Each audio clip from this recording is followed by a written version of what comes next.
In America today, it is too often a crime to be poor. Punishing the poor is as old as the Bible. In England, almshouses showed up as early as the 10th century, and the Elizabethan poor laws were enacted at the end of the 16th century. The United States had almshouses, workhouses, and poorhouses from its beginning, going on to pauper auctions in the later 19th century, and followed by so-called scientific charity. We still punish the poor, but the contemporary history is more complex. Beginning with the New Deal, federal policy began to reach the poor in positive ways.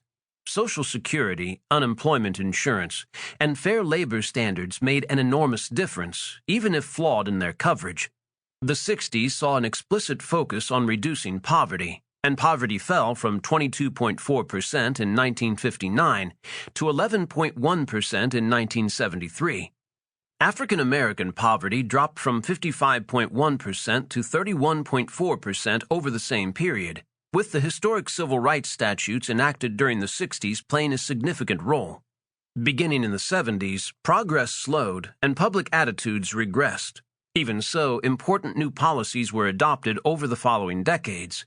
Food stamps, now SNAP, housing vouchers, the Earned Income Tax Credit, and the Child Tax Credit, along with Social Security and other existing programs, have made a significant difference. Without them, more than 90 million people would be living in poverty, twice the number of people counted as poor today. Nonetheless, a constellation of factors have held us back. Tax, employment, and welfare policies that worsen inequality and poverty. The deindustrialization of our country and the consequent flood of low-wage jobs, the weakening of unions, changes in family structure that have left many women and their children alone to cope with low-paying work, the deterioration of the public education system, which is supposed to be a stepping stone upward, mass incarceration, a long-standing crisis in affordable housing, and continuing issues in discrimination. All these combine to create, exacerbate, and perpetuate poverty in our very rich nation.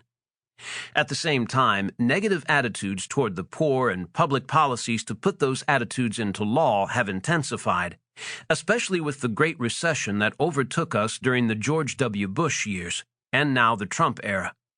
Anger simmered for decades as people struggled with low-wage work, and then it exploded with the recession's sudden blow. Lower-income whites complain vehemently about slackers who they say take government handouts instead of working, and they especially allege that African Americans make use of affirmative action to take away their jobs. Never mind that welfare and affirmative action are close to defunct. The narrative is a stock line practically from coast to coast, and the 2016 election proved its punch. Despite the gathering forces, we reached the year 2000 with a poverty level of 11.3%, almost as low as the historic low in 1973. Especially since then, politics about poverty and much else has soured, and feelings about race in particular have deteriorated. Racism is America's original sin, and it is present in every area of criminalization. Whether through out-and-out discrimination, structural and institutional racism, or implicit bias.